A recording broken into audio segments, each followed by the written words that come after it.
So here's what a 5/16 looks like, and here's what, if you look carefully down in the back of the factory line, you can see it's a lot smaller. So the factory line becomes a restriction. So even if you're using a V3 kit, it doesn't matter if the line can withstand ethanol, it's going to become a big restriction. So I'm getting rid of Mario's V3 setup here, not the whole flex fuel kit, but getting rid of these wonky adapters, man, that just make this thing impossible to service. I'm not a fan of these. I'm also going to clean up this crazy amount of vacuum lines that we really don't need by rearranging this and getting rid of some of the clutter on the manifold. All right, once you have it off the car, you're going to remove 4 Allen heads in these 4 holes back here to remove the original fittings. Then what you're going to do is you're going to place this just like you would here, except for you're going to move it over till these holes line up. And then when you flip it over, you will see that the holes that you are going to open up are these 2 here. Essentially, the bracket just slid over and opened these 2 holes up.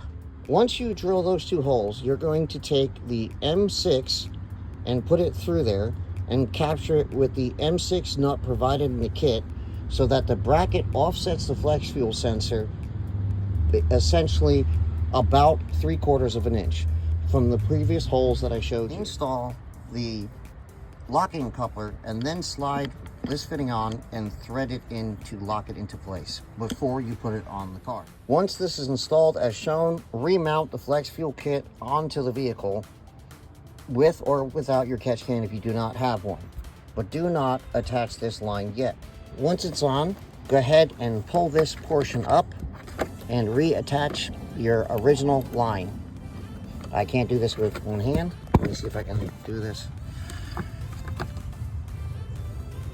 because this is somewhat flexible, and you should just have that. And now you can install the other line. Once it's done, mount this in front here.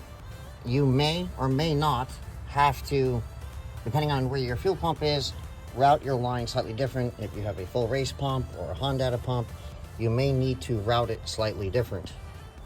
But this is how I route it. You may need to kind of pull this line over just a little bit to sneak this in here. It's tight, but she definitely goes in and locks. And here is what the V3 installed looks like. I just have to clean up his vacuum lines here by just mounting them. And as you can see, catch can fits with a ton of room, and this catch can is no longer bolted in with only 1 bolt.